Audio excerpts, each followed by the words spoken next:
I'll go through this very quickly and focus on some of these. And the whole idea is, what do paper mills do for your model railroad? So if this was in the slideshow, this would have flown in after. Anyway, introduction, why this clinic? What do pulp and paper mills have to do with railroads, and why me? A lot of traffic. Big mill can do hundreds of carloads a week, thousands a year. And I got some tables that show some calculations, but the ones I've got assume everything goes by rail, and it doesn't, and it didn't. So wood comes in, chemicals, machinery, fuel, stuff goes out, pulp and paper, worn out machinery. And there's a lot of competition from rivers and trucks. The river drives were big in Maine until 1970. Then they stopped them. Then the Great Northern built roads all through northern Maine. I think the environmentalists thought, oh, good, we stopped them driving logs down the rivers, they'll have to close down in the country. We'll just build roads and get to places we never could before because they weren't near rivers. Where are the pulp and paper mills? What railroads serve those mills? This is the part that I took out. But I needed to leave this in. How many of each type of rolling stock do you need? That's a trick question, because you always need more. And I answered the question in a previous clinic. Okay, so my area of expertise extends to this part. This is the wood yard. There's piles of chips here. If the screen was a little bigger or the picture was a little bigger, this is all wood. There's pulp mill out here, paper mill here, and this is a converting plant. We'll get to that. I worked in here with the timber division. And that thing took 1 million cords a year, 40 years ago. And it is still running. It's on like its 7th different company since I worked there. What mill was that? This is the Container Corporation mill in Fernandina Beach, Florida. It's on Amelia Island. Some of you may have heard of the Amelia Island Plantation, which is a big resort down at the bottom. Up to the north end, 2 pulp mills. They used to have a plant that made fertilizer out of fish. So the north end of the island used to really, really stink.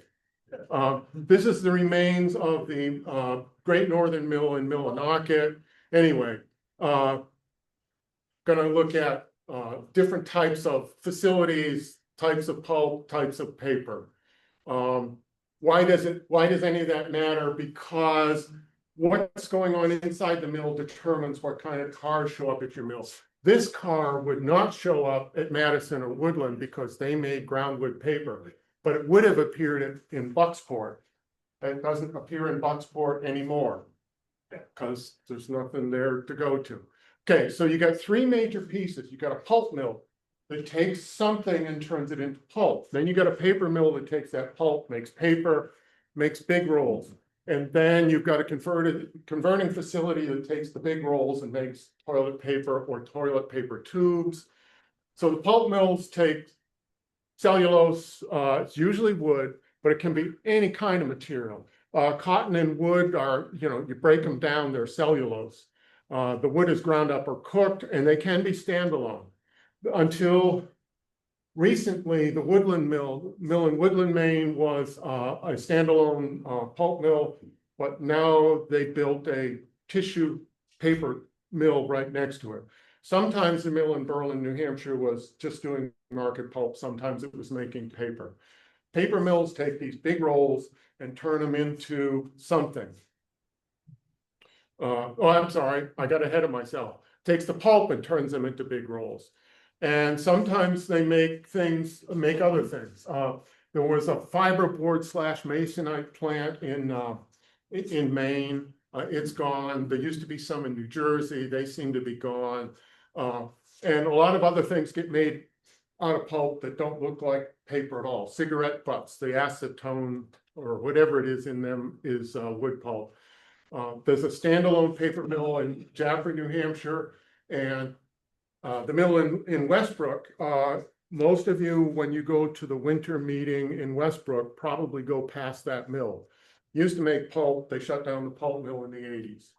Converting facilities take those huge rolls and make something else out of them. They can be standalone because it's cheaper to ship this a couple hundred miles than it is to ship toilet paper tubes or tissues or something. There's one in Auburn, Maine. The CCA, Container Corporation of America, they are now Smurfit, West Rock. There's a plant on the north side of 128, just go down 95 and get on 128, it's right about there. Jack, is that huge roll of paper reconverted into some other product? Yeah. I mean, tissue paper or? Yeah, no, well, if you want tissue paper, then you ship a big roll of tissue. Okay. And it goes to a plant that Yeah. cuts it up into Kleenex. Good question.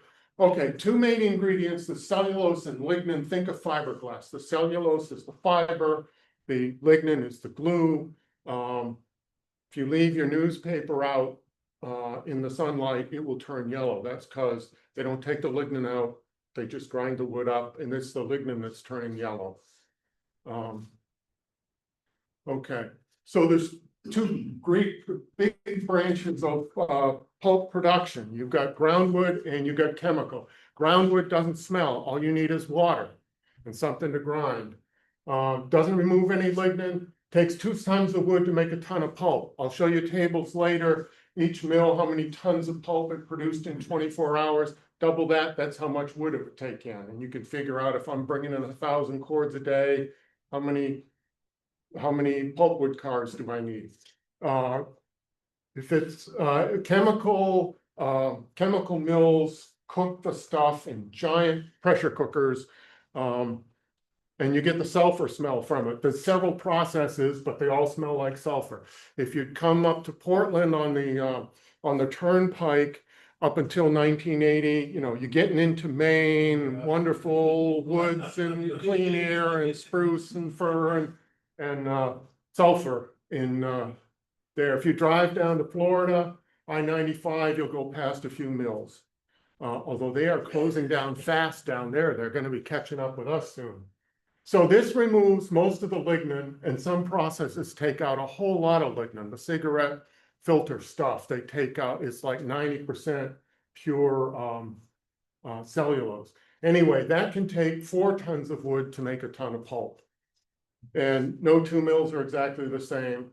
There's some smaller branches.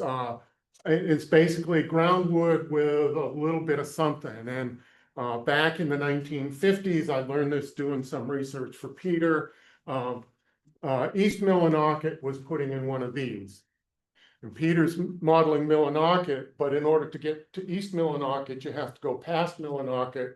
So he could have been bringing wood into Millinocket and had these trains full of equipment going off his layout.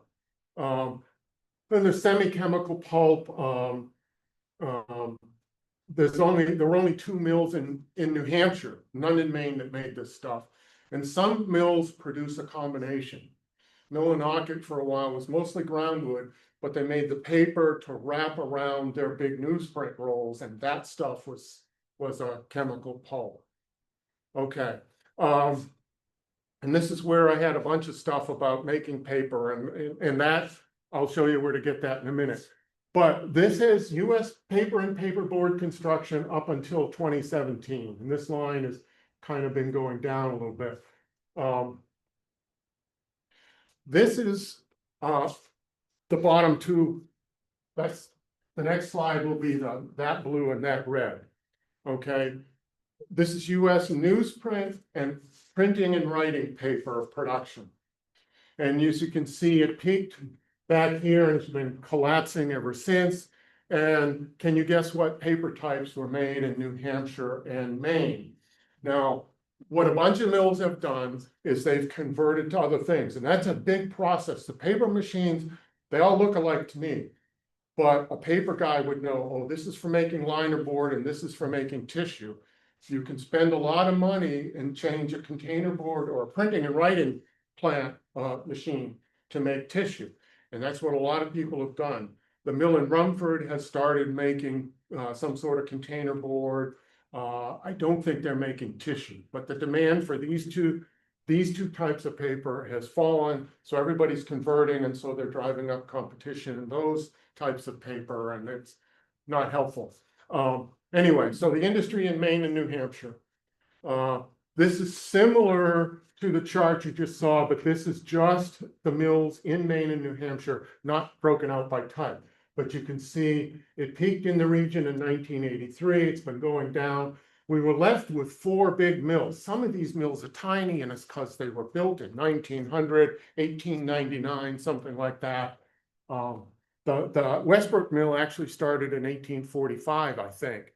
And you'll see, if you look at an aerial view of it, you'll see why they're no longer making pulp. It's surprising they're operating at all. So in 2018, we had 4 big mills, and then like a year or 2 later, one of them blew up. And so we now only have 3. Well, what are they? Because I can't. This is, well, and these are the 1983 names. Scott Paper Hinckley, this is Sappi and Skowhegan. This is Boise Cascade and Rumford. This is now Nine Dragons Paper, ND Paper, which is a subsidiary of Nine Dragons. It's in Rumford. And you got the Georgia Pacific Mill in Woodland or Baileyville, and this is now St. Croix Paper. It's owned by Grand China Investments in China. So the one you mentioned, the one. Oh, the one that in Westbrook? Yeah, Oh, okay. Yeah, that, is that gone or? that, no, it's the pulp mill's gone. It's just making paper. Okay, okay. This is Pulp. This is pulp mills, yes. Although there's not the paper situation looks something like this too. Because most of the mills were integrated, and when the mill went down, but the paper making stopped. Like the Great Northern Mills in Millinocket and East Millinocket, they are not making anything. The mill in Madison is now making some sort of wood-based fiber insulation. The mill in Bucksport is gone except for its power plant. I mean, they're okay. Let me make, yeah, okay. So this is a table, this is in the handouts. This is pulp capacity by year from 1961 on for all the paper mills that you saw on that previous chart. You could use this if you could halfway decent with Excel, you could duplicate that chart I just showed you with these numbers. This is helpful in calculating rail traffic volume. Like right now, the mill in Rumford is doing 1,000 tons a day. So how much, how much of that kaolin clay does it need? How much caustic soda does it need? You can use these numbers to determine that. Okay, so that's tons of pulp per day. This one's kind of interesting. I have not been able to find any trace of Franconia paper in Plymouth, New Hampshire. He was making 20 tons of pulp per day. That one and the one in Lincoln, New Hampshire used to have to close down in the summer because the Pemigewasset River would go dry or nearly dry. They didn't have water to make paper.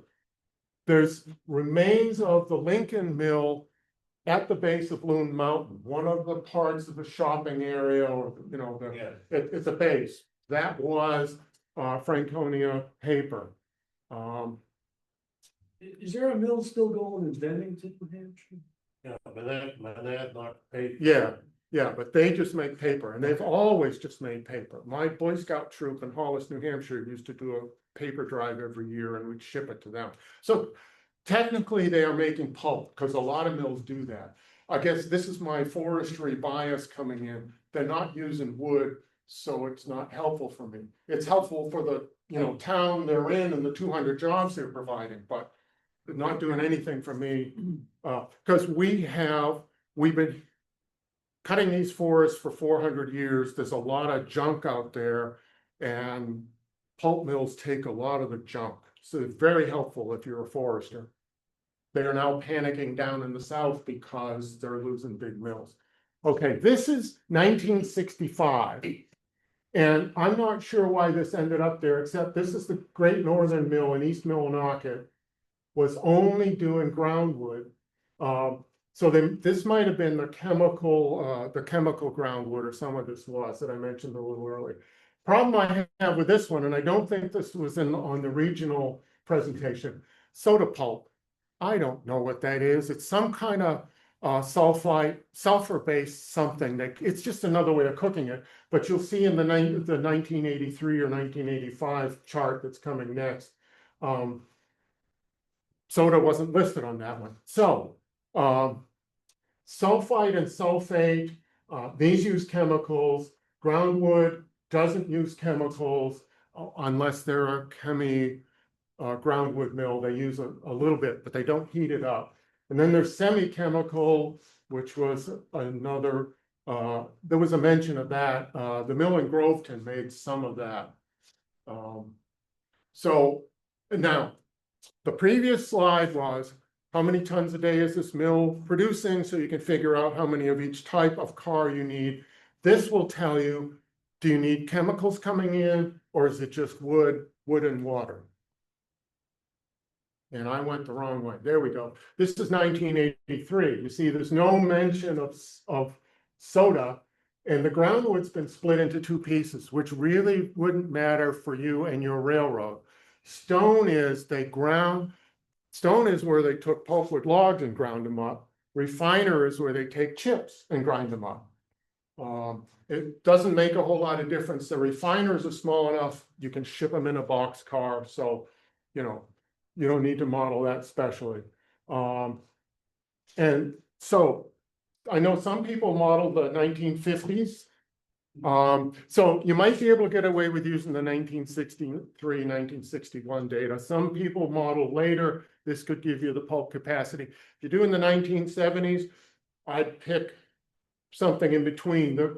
We have data for every couple years back here, but we don't, I don't know how much of this was ground, how much wasn't, but look, compare the other two and fit in between. Okay, this is where we were in 1983. Madawaska has not shown up on any of those charts. I'll explain why in a minute. These were all operating pulp mills. This is where we are now. This one is making paper, but not pulp.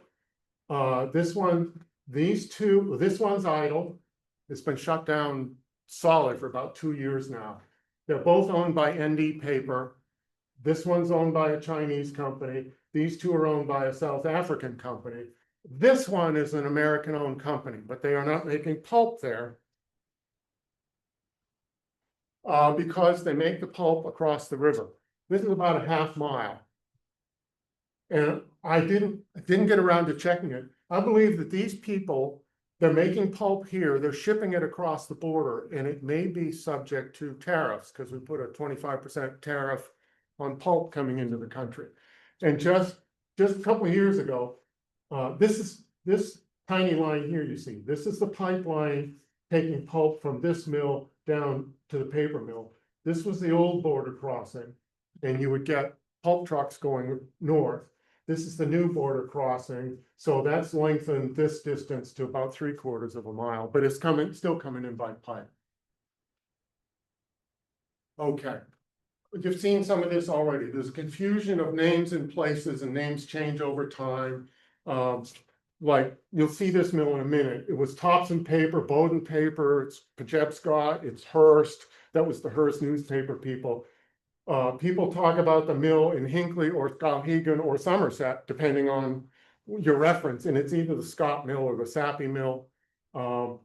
Over in St. Croix is either in Woodland or Baileyville. One of them's the town and the other's a village in the town, that kind of thing.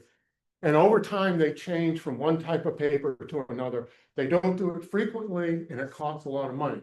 So here's oh yeah, I do have Westbrook. This is Westbrook. We meet kind of right up there. And go to Google and take a look. There's tiny little buildings, 50 by 50 or something like this. This is the new mill. This is the paper mill right here. The pulp mill's here. That's the wood yard. But this building, these are about the same scale, but you could take most of these buildings and drop them into there. So the scales are horrible on these things.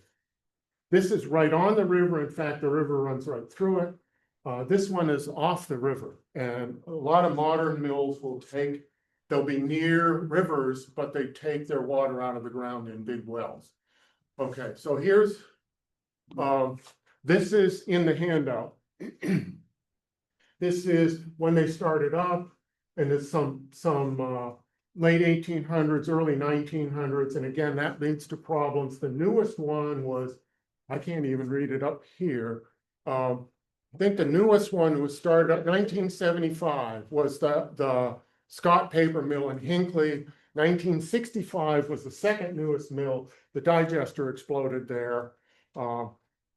If you go on YouTube and search for digester explosion, J Main, it's a beautiful explosion. It's kind of a two-part, big golden thing and then a big black thing, and leave it running for a minute, and all this debris comes raining down. It was filmed by a dash cam in a logging truck. If you watch it with kids, turn the sound off, because these guys are seeing their livelihood explode right in front of their eyes, and they were not happy about it. If you watch with kids, they may learn new vocabulary. Okay, Scott Paper in Madison, you see this is pink here. When I first gave the presentation, I thought it had been demolished, but it turns out it had been converted.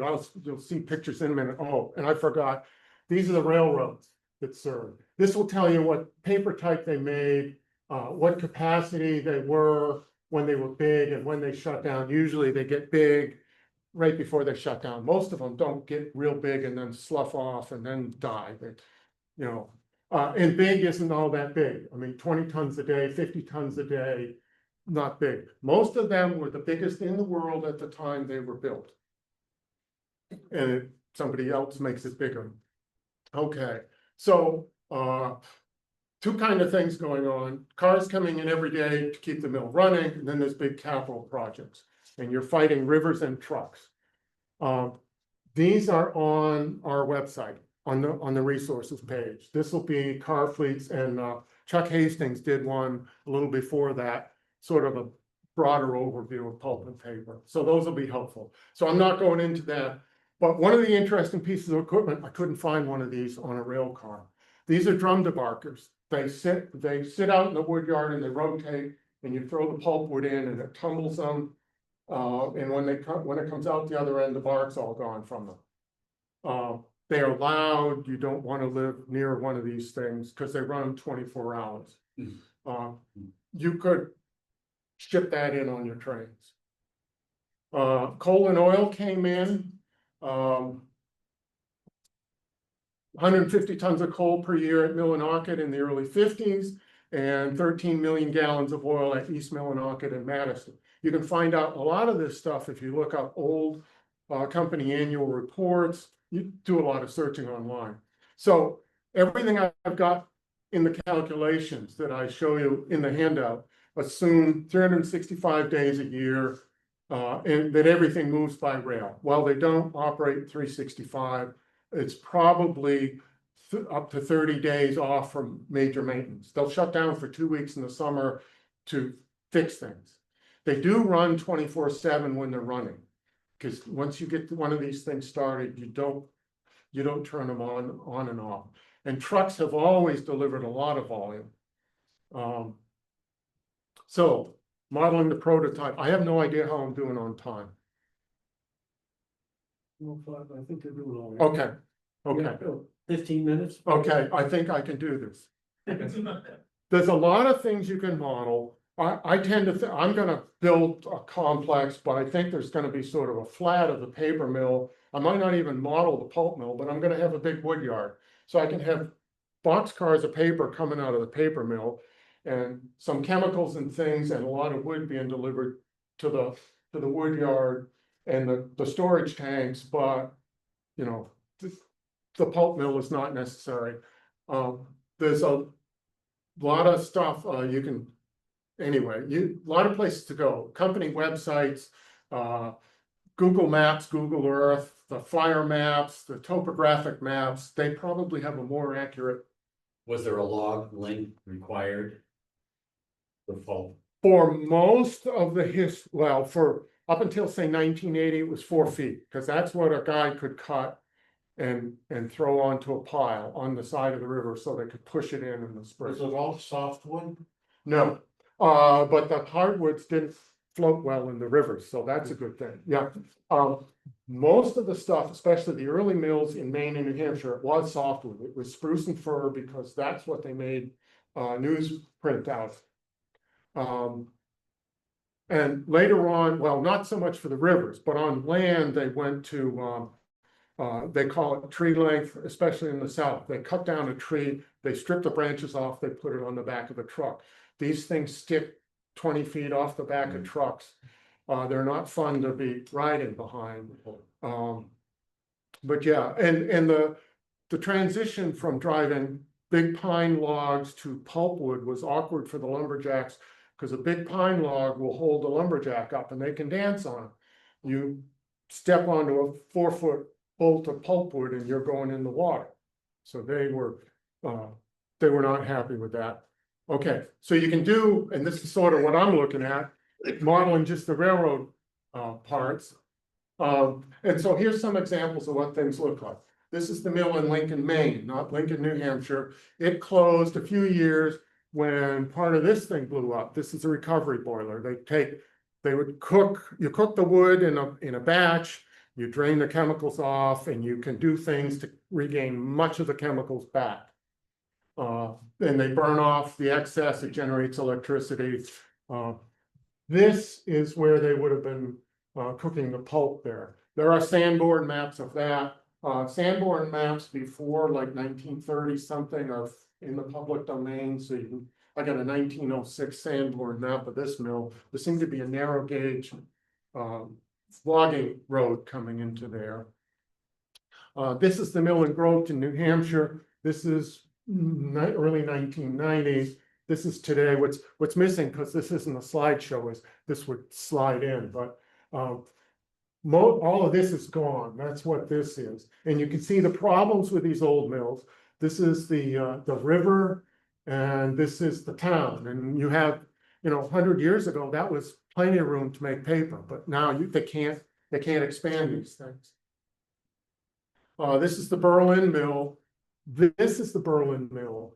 This is what's here today. There's a power generating plant there.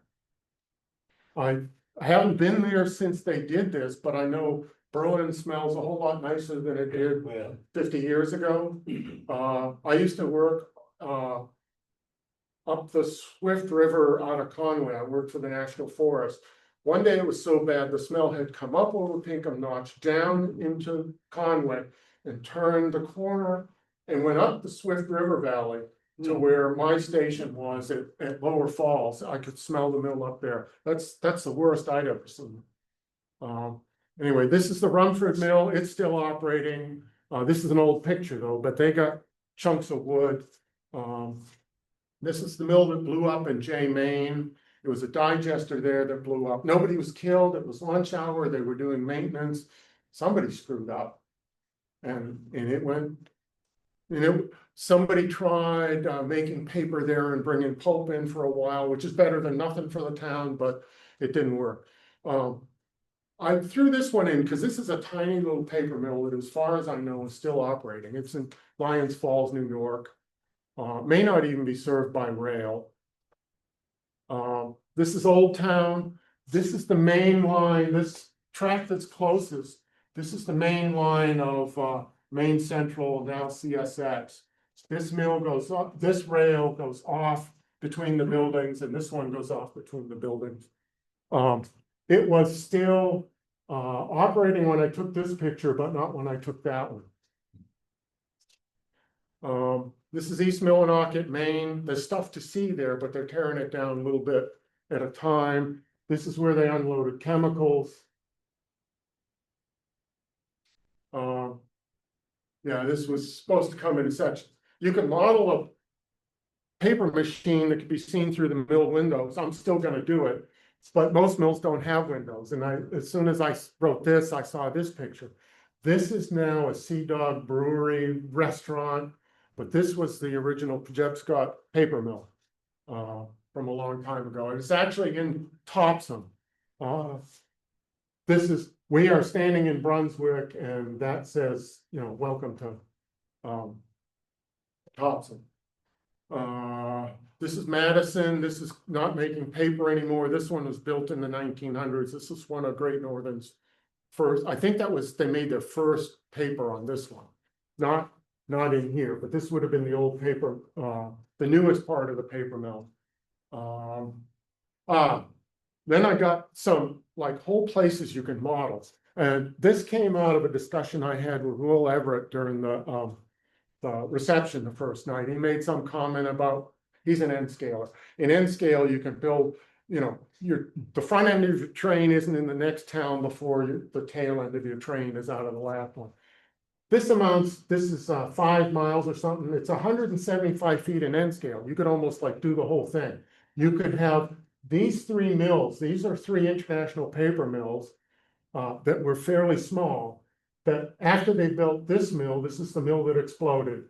They shut these 2 down and they have disappeared. This one was still operated by somebody else for a while. They were getting pulp in a pipeline down the river, and the rail comes around like this. So you could do that whole peninsula. Here's Berlin, the big mill complex. This has been going on since the early 1900s. They started out with sawmill, as many people did. And this is trying to show, this picture goes down here and those 2 go down below there. And so there's a whole lot of stuff you could be modeling. This is 1920s. Well, you could do this whole thing, 85 feet in N scale from Berlin down to Gorham, or 198 feet in O scale, HO scale. I mean, real feet. This Cascade mill, it's only ever made paper, and it used to get pulp in a pipeline from Berlin. It's tiny. It's sandwiched between the railroad and the road and the Androscoggin River. And then down at the bottom, this is this flyover. I always thought this was cool. You got the B&M is crossing over the road in Grand Trunk. That's there. Just down the road here at Gorham, there's well, I haven't been by there in a while, but there used to be a railroad museum right there at the old station. Anybody, is it still there? They used to have a bunch of old cars out. And if you're doing that part of the country, you could model the Berlin Mills Railway, which kind of just ran around in the mill complex. There's a little bit of information out there on it. And you can get all kinds of information, especially about that mill, the Brown Company, at Plymouth State University collection. And Marty McGurk wrote an article about it in Model Railroad. Okay, here's Madison. This is the one I said I thought had been torn down, because when I looked online, this is what I saw. I saw a powerhouse here and a bunch of debris there. I said they must have torn the thing down. But then this is the Boston, Maine right-of-way maps, and it labels this as the paper mill. So you could do the Great Northern Mill here and the Scott Paper Mill there, and that's 17 feet in HO scale. I mean, what's that? Along this wall, you could do the whole of Madison's pulp and paper industry. Probably not bringing much wood in by rail though, because it would all be coming down the river here. But it's your model railroad if you want to bring wood in by rail. Yeah, that track's ripped up right now. Yeah, well, there's that issue too. You could do Great Northern. This is the Great Northern Paper Mill. The blue line is the road. And here's the East Millinocket Mill. And the railroad comes up out of the wilderness here. And there's a spur that runs down to the Great Northern Mill. There's a big yard here. The main line of the Bangor and Aroostook, which is no longer the Bangor, this is the Northern Main Railway now. It goes off up north. It crosses the Dolby Flowage here, and whoops. There's a causeway that's about a mile long, and you're driving right next to this railroad causeway. There's a bridge at one end, which this end of the bridge girder is rounded, and this one is very sharp, like they borrowed it from someplace else. And there's the coaling tower in the yard at Millinocket. But, you know, that's 297 feet by road and end scale, that's almost doable. You do several layers like Chris has got, but he's covering thousands of miles, and this is just a little bit. Okay, so a bunch of sources. You can get Sanborn maps out of the Library of Congress, geographic survey maps. There's a publication, a series of them. They used to put them out every year. Pulp production in the Northeast. If you search for that, you can get from like the 90s back, and it, especially the older ones, will tell you how much wood was going into each mill. Other stuff, you can model a bunch of stuff without doing a mill. This is a southern sawmill, but there's a conveyor coming out of this building and dumping it into a rail car, hopper car. What they've done is taken all the slabs and the edges and all kinds of weird stuff from the sawmill, and they run it through there. Or you could do, there are dedicated chip plants. This is in Milo, Maine. It's just south of BAR's Derby shop. There's actually a siding here. There's some cars parked on the siding here, but they are not open top hopper cars. But these are piles of wood, but it all goes in here, gets chipped up and goes to a mill somewhere. Logging railroads, the White Mountains were full of them. There's books on them, but Maine moved more wood by rivers because it was flat. Way in the middle of nowhere is the Eagle Lake and West Branch Railroad. It was 13 miles, went from a lake, and it seems to be going backwards. It went from a lake that drains into the, yeah, but what the Allagash? And the Allagash goes north. Well, it goes up to the St. John River, and it's the border between Maine and New Brunswick for a while, and then it goes into Canada. So the wood would be lost to the US mills. So what they did was they moved it southwest, which seems counterintuitive, because the Penobscot comes up from the West Branch, comes up from the southwest and turns and then goes down through Millinocket. So they hauled it over to a lake and dumped it into that lake, and then they could get it down to the mills towards Bangor. This ran in like the 20s or something, and they had these locomotives hauled in pieces. And when they decided this was no longer feasible, they said, these are obsolete. There's no sense in hauling them out. So they were left in a train shed that burned down a couple of years ago, but right out there in the middle of the woods, and there's remains. There was a 1,500-foot trestle across Chamberlain Lake. There was another small railroad that came out of this one because they couldn't bring supplies into where the wood was dumped. So they built like a 5-mile piece where they unloaded further down and they brought the supplies up. There was quite a little village up there. But anyway, Those are standard gauge? yes. There's a bunch of debris pieces of rolling stock in the woods there too. You can see that. Yeah, so there's. So you've been there? I have. Okay. And you know, now you can drive pretty much all the way. It's like a couple of mile Yep. walk, not too difficult, walk through the woods to get to it. And so there are places where you can get maps of the thing, you know, so we're talking way up here. And there was actually, in the beginning, there was a tramway. It was like a chain drive that took logs over, and they decided that wasn't working. I mean, there's another spot up in here somewhere where they put in some dams to shift the flow of water to the south from going up into the Allagash. And it was a lot of work in those days. If you're modeling, and you know, some people get pretty specific on when they're modeling. Well, if you're modeling in the kind of the late winter, early spring, you can model the spring breakup. Everything shuts down, and so by beginning of March, your wood yards at your mill are gonna be full, because they're not gonna bring any more wood in for 4 to 6 weeks. And they don't know exactly when it will start, and they don't know exactly how long it will work. But if you're modeling late April, you know, you have a couple sticks in the yard and that's all they got. Okay, and that seems to be the end.